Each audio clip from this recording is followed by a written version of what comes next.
We are women. Together we have power. Let's increase our choices. We are women. Together we have power. If we all raise our voices. I am a woman. Give me the courage to roar.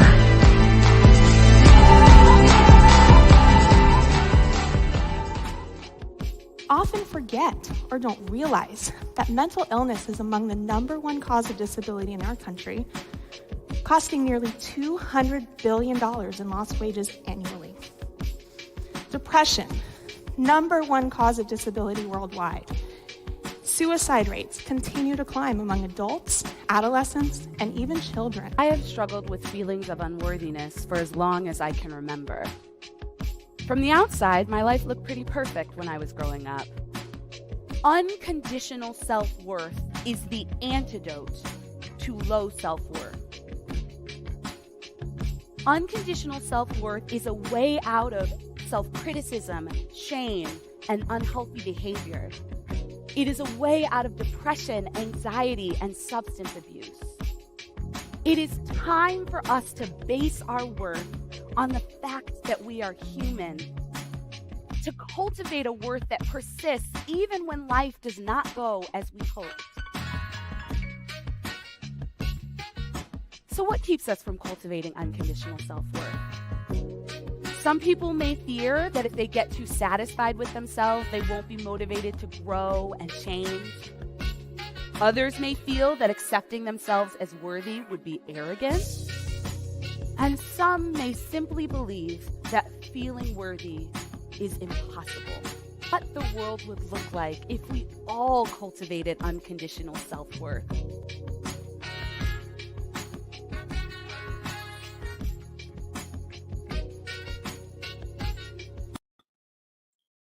Good evening, everyone. I am so glad you tuned in tonight to Real Talk with Jean Price. Listen, we have a wonderful show in store for you tonight. I just want to take the time to wish every woman, whether I know you or I don't, happy Women's International Day, which was yesterday. I get it. But guess what? We're celebrating all month long, so you don't want to miss Real Talk because we have so many different wonderful topics that are pertaining to us as women.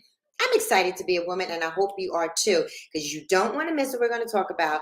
So many great topics, so many wonderful guests. You have an opportunity to like, to comment, to share. Tell your mother, your auntie, your sister, your grandma. Listen, you want to tune into Real Talk with Jean Price, and I am glad you're going to do it.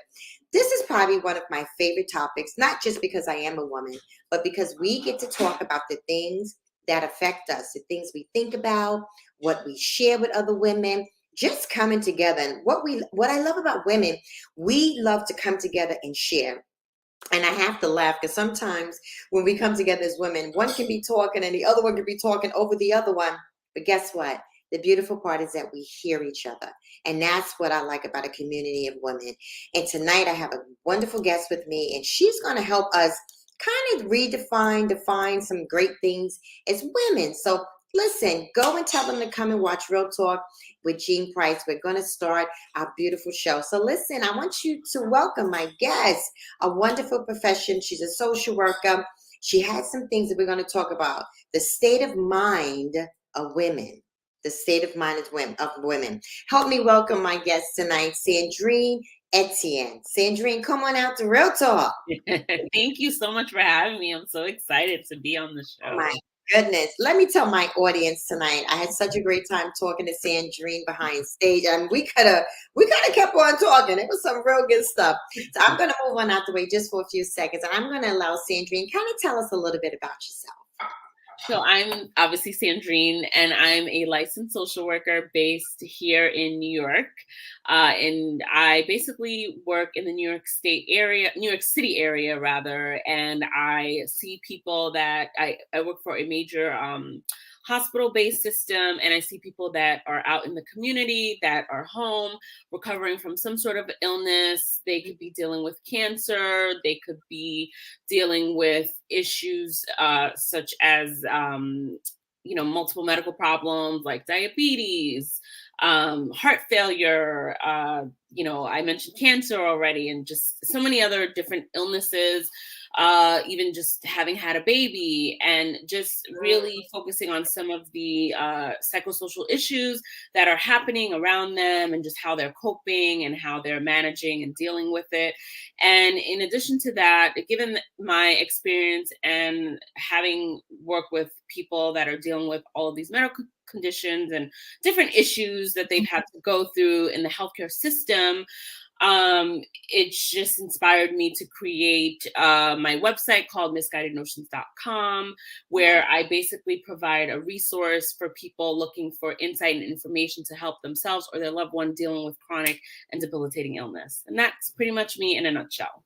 Well, I have to tell you, that was a whole list, but a powerful, powerful list. So we want to welcome you again. And you said so much. Oh my gosh. Like my mind begins to just run with this. I was thinking about Simone Biles as you were talking. And I just kind of want to start a little bit with mental health. I personally saluted her that she was able to actually come out publicly and talk about what she was struggling with mentally. And it seems to be out there now. People are really starting to share what's affecting them. Can we kind of talk a little bit about depression and what's affecting us as women from that perspective? How do we cope? What do we do? I think just talking about it, just being so open and sharing our stories. I mean, we've had many different celebs that have been open and talking about some of these issues that they're going through. And I think it's so important and very powerful for women like Simone Biles, who are willing to say, you know what, I can't do all of these things. I can't be all of these things that society expects me to be, because I'm struggling and going through XYZ. And it's taking away from that narrative that we're like told as women, especially Black women, like you have to be strong. You got to just pull yourself up and come out of it, and, lean on your faith. And, oh, we're not going to talk about that, or we're not going to really discuss that or talk about that openly. But why?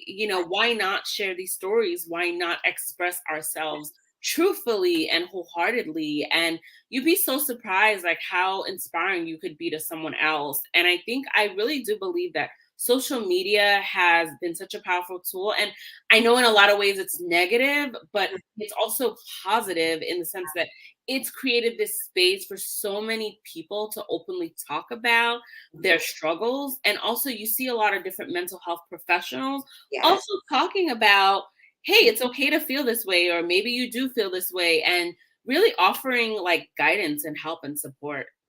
You said something, and it makes me think about expectation, right? And it's true. I think there's an expectation that's put on us as women. And I love how you put it, how the laundry list that comes, we're expected to fulfill it. And it's very difficult. I don't know if people really understand that it's hard to fulfill a list. Number one, sometimes you don't even know how to, but the pressure is put on you to do it. So how do we overcome the expectation that we have to fulfill so much, and just be able to tell yourself, no, I can't do that today. I can revisit that tomorrow. Can we kind of talk about that? Because I used to be so A-type inwardly, like, no, I got to get it done today, because if I don't get it done today, somebody's going to be disappointed. I think setting limits, setting boundaries. There's this amazing social worker also. She's on Instagram, Nadira Tawab. I'm probably messing up her last name. Oh, forgive me. But she talks all about setting boundaries and how important it is. And, and that also, you even said it. You said it yourself in the conversation. You said, how do I say, like, you kind of said, how do I say no? Right. That's it. Sometimes you just got to say no and I think that's okay. And I think society has to accept that. And I feel like, again, as women, we're so used to saying, oh no, we got to do this. We got to pull through. We got to push through and keep going. And we don't want to set those boundaries, but why? Right. Why? It's I think that's powerful. That's a very good question that we probably can ask, right? So many people, I can remember when my girls were young, I have 3 daughters, and since I can remember running from here, running to there. And there was some times I just wanted to get off autopilot. Yes. tell the plane to land, and wait, and sit on the runway while I'm on the plane.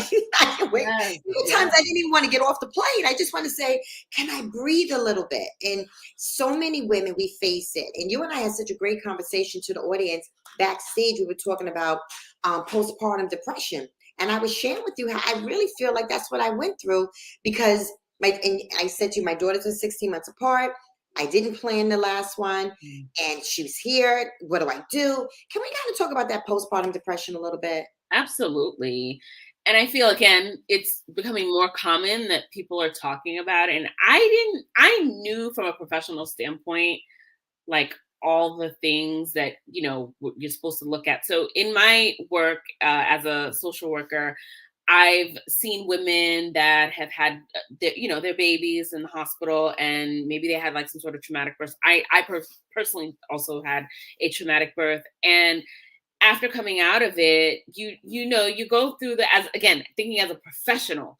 I'm going through the list of questions to evaluate my patient for postpartum, and then telling them it's okay to ask for help. Like, this is here for you. Like, what is it that I can do? Do going through all the things and just establishing what type of support they have, and not realizing inwardly in myself Yeah. how important it is, and how huge of a phenomenon that it is, that postpartum depression, postpartum anxiety. It's very common, and it's very understandable why those, like, I think I want to say it's like the first 6 weeks after giving birth.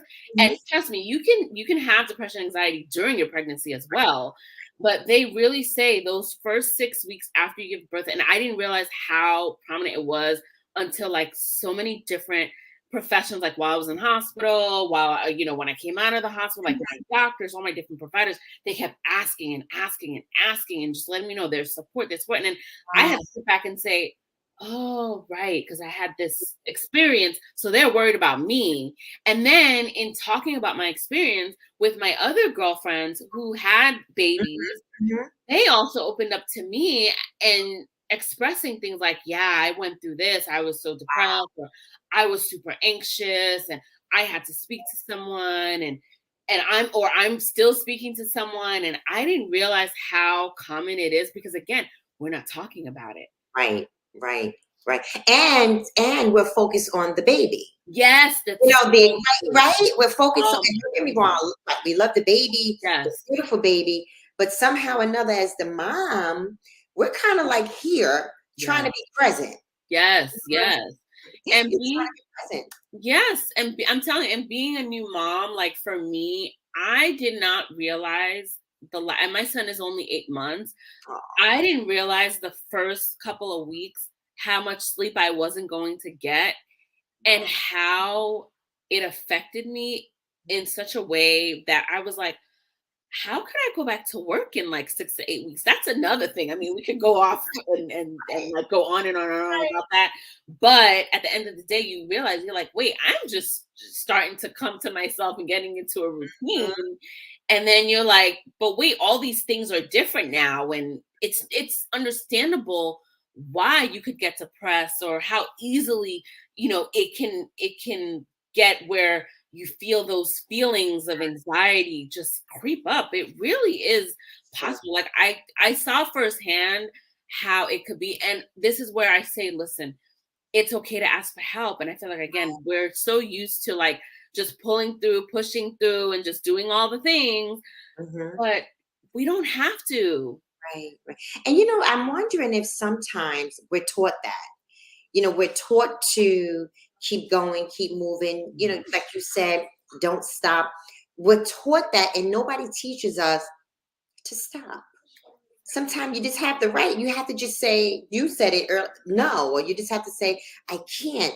And I got to make you laugh, because I went through a season years ago where even when I would go to the beauty parlor, I would be like, well, no, I don't want to say don't do this. I don't want to say don't do that. I think I even put my mind in this routine of, you don't have a voice. But you do. Right. We all do. We all do. But coming to the realization as a woman, and realizing, because you're so used to the voice that I had, I should say, and I like to talk about me personally, was what I got to do for my husband, what I do for my kids. it was never the voice for Jean. The identity of Jean got somewhere lost in the shuffle. Yeah, gee, no, it really is our upbringing. I really do think it is. And, there's a lot of, studies that they talk about now where like generational trauma, like how it impacts, this generation and then that generation moving forward. It's like insane, like the amount of stuff that you realize looking back, like, oh, wow, based on like how you were raised, Mhm. it like, you are predisposed or you have this likelihood of behaving or acting a certain way. And again, I think this idea of asking for help for many of us, it's not ingrained in us. It's more of, oh no, you just got to do it, Right, because right. we did it. Absolutely. And to the point that we're talking, Sandra, and I want to talk about even with postpartum, what a woman goes through in her body giving birth Yeah. than after birth. Mm, mm, mm, mm, mm. What you go through in your body. And I think we go through a myriad of emotions and feelings when you look in the mirror. I'm like, oh, wow, that don't look like how we used to look. You know what I'm saying? So I want to kind of talk about that for a few minutes because I want it to be a good lead in into the fact nowadays it's so beautiful on TV. Plus models are coming out. They have beautiful women, women of color, more really, really dark skinned women of color. So can we just kind of draw down a little bit on that about what we go through in our body and how Absolutely. mentally how that Yeah. affects. Your body changes throughout your entire pregnancy. It just does. Like you don't even recognize yourself anymore. I mean, I was never thin to begin with or anything like that, but I will say like 8 months now in as being a mom, I'm like, wow, do I have a mom body? Because I just don't Right, feel like, right. Hmm. I don't know, just Right. something is different. And I think it's a mental Hmm. thing where I don't know, and I don't know if it's the hormones or what have you, but it's like all these things that you think about, and you're like, wow, where's my old self? I was just telling this to my girlfriend the other day, like, I don't know where my old self is anymore. Like, I don't know who that person is or was, and I don't know if I'm gonna get her back. I want her back Right. because I used to be, and I say I used to be, but several months ago, before all of this, I feel like I was accepting of this way or like, Right. like, I don't know, just things change. And I'm really happy that now we have this concept of health at every size because, Yes. and everyone's embracing themselves. And I'm all about that. And I'm all for that. But I don't know why I feel like when you go through something like birth, Yes. it just changes you. And I appreciate like these women that come out and are so open and talking Mhm. about like their bodies and showing us and not like promoting this idea of, oh, the snapback. It's Mhm. so frustrating and so damaging Yeah, for anyone. it's true. And to your point, okay, so you're past childbirth, but then you get into my age group. I'm 56. Hmm. And so our body starts to change again. Yes, yes, I So, totally so you go through all that, and then now I'm in this. Now, this is the phase that me and my group are in. We're like, yeah. our bodies are starting to change again because everything started to change again. So I'm so glad you brought that up because, but I guess for me, what I'm trying to say to is I've learned to embrace who I am, Yeah. I am, always with the help of God, of course, Yeah. and how I am, how I look. Because at the end of the day, I just feel like, Sandra, we can keep beating this thing, Yes. except I'm not saying don't take care of yourself. I'm all about self care, Hmm. facials, all of that. But I Same. still feel like on the video, somebody said unconditional self worth. That was such a powerful intro video, and that's where I am. And, Mm-hmm. and do you see women after they come in and maybe they can get through? Do you see women kind of picking up the torch and understanding that they're worthy? I feel like you see it and then you don't. I still feel that many of us, I know me personally, I'm not like, oh yeah, I gotta be this certain size or whatever, I have to be a certain body. I'm more concerned about my health. For Yes, health reasons, I want to work out. For right, health right. reasons, I want to eat right and all that stuff. But you still see many women that struggle, unfortunately, with the way they look because they perceive or have this perception because of society that they Yeah, have to look this way. But I do feel like it's still it's changing in mhm, ways because you do see more like designers are being more inclusive with their sizes, not just, 0 to like 6 or whatever. It's, you're seeing, bigger sizes, which is really, positive. Definitely. And I still feel like we have a lot of work to do. I still think the more we talk about it, the more people will feel more open about feeling and embracing their body unconditionally. I love that. I love that. And even, oftentimes, like if my husband's ministry in church or something to come up, sometimes social media, to your point, plays a role because do people really look like what they're posting? Exactly. It's so true. I'm just saying. It's You know what I'm so saying? You have the camera filters and Yep. so forth and so on. And is that really what you look like? And I agree with you about getting to that place where you really do accept how you look or how you are. And I think it's so important. We go through that as women, and then we have a way of like being against other women. Like, Yes. and I don't understand why we're like that. Right. Like, Right. I ever talk about that. Yeah. It's true. It's true. Like be You know? positive and supportive. Like we gotta lift each other up, Like I'm so for that. So let me just go on a little further. I want to go back to motherhood for a second. Even in motherhood, Sandra, do you find that sometimes what you feel, like you shared, you just had a baby 8 months ago. Do you think women feel oftentimes misunderstood in what they're feeling for somebody that doesn't understand? Oh, absolutely. Absolutely. I even feel like that even with my husband, like I didn't realize like how much your relationship changes after having a baby. And my husband and I've been together a long time and like we've been through like so much together, like, and having a baby really changed you. And then as a woman, like I felt changed, like not myself. Like I was saying, this older self, this older me, like I don't know where she is. I don't want her back. Right. But it's like I found that I had a hard time communicating myself. Like he would say, but you didn't tell me this, or you didn't say. And I'm like, I thought I did, but then I think about it, I'm like, you're right, I didn't. Right, right. It's just like I don't know why that was, and I couldn't understand it. But I feel like again, it's part of the changes, and you're like, oh, okay, you're just supposed to accept it, like you're this way now, and that's it. But Right. it doesn't have to be that way. It doesn't. So I want my team, if you could put Sandrine's her information. I know you have a podcast. Yes, I do. Okay, there it is. You mentioned it, and I want it's Misguided Notions. Okay, That's my Instagram handle. okay, you can talk about that for a few minutes. I want people to be able to find you and hear you say.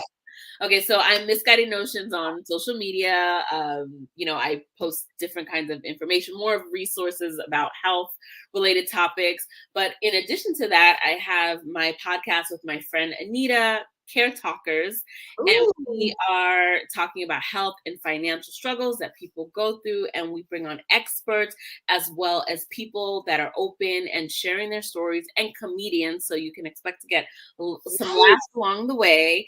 And we just really have a good time and just explore all these different topics, and with a huge focus on caretaking and self-care, because we both come from caretaking backgrounds where we're both caregivers for our parents. And there's this side of where we're trying to promote and help people understand that you're not going through this by yourself. We're all going through it. We're all having these issues, and we're really just open and sharing our stories. And why not get some resources and information along the way? And it's great. So definitely check us out. We're on Apple, Spotify, and all major podcast listening platforms. That's awesome. Listen, we're going to take a commercial break. We want you to tune back into Real Talk. We'll be right back talking about the state of mind of women. Be right back. We are women. Together we have power. Let's increase our choices. We are women. Together we have power. If we all raise our voices. I am a woman. Give me the courage to roar.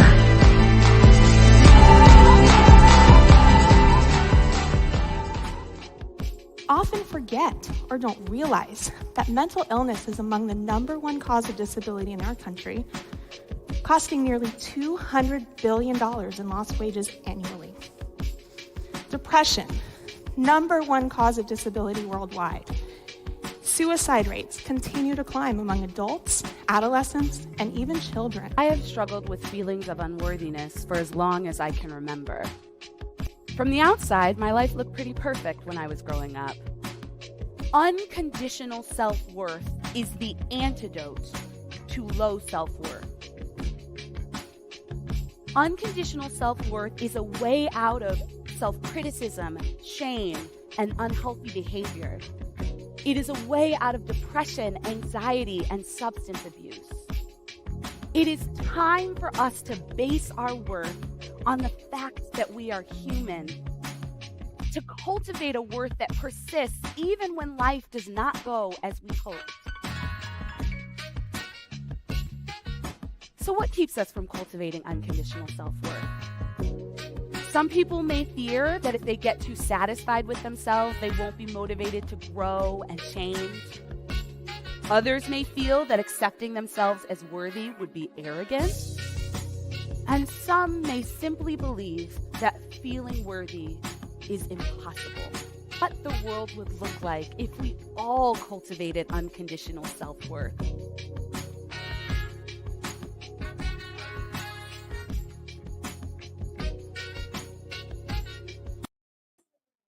Welcome back to Real Talk with Jean Price. Listen, this was such a great show tonight. My guest had a prior engagement, but we want to thank Sandrine for being on the show. She gave us some great insight as a professional social worker on what we go through as women. And I think I'm so grateful for the platform that we have, that we can come on, we could talk about real issues, real things that we go through as women. And we want to do that this month. We want you, listen, you have time to come and join us for the whole rest of the month. We're going to be talking about things we face as women. And Sandrine said so many great things that people go through, women, postpartum depression, what it feels like when you feel like your body's changed, when you feel like you're not worthy. And I love in the video, and I want to say it again, the video gave a great insight on unconditional self-worth. And if you're out there and you don't feel that you're worthy, I want to say to you from Jean Price, you are worthy and you are valuable. So take the time to spend time with yourself. And I just want to kind of talk about that for a second, because sometimes we don't embrace who we are. It will get to a point in life where you really have to accept who you are, and most importantly, whose you are. And I came to the realization of understanding that I am made in the image and the likeness of Christ. And most importantly, I am accepted in the beloved. That has caused me to believe more in myself, to grow, and most importantly, as Michelle Obama puts it, to become. And that's what the aim of what we're doing, especially this month. We're trying to be an assistance, a vehicle, or a catalyst to help women along the way to realize you are somebody. You can be everything that God has purposed in your heart to be. I come on Real Talk to encourage you, to salute you, and most importantly, for this month, we want to celebrate you. So we want to take this time to thank you on behalf of my team and I for joining us tonight on Real Talk with Jean Price. We will see you next Wednesday at 6:30 with another topic, another issue, and guess what? Another voice. Thank you for joining us tonight. We'll see you then.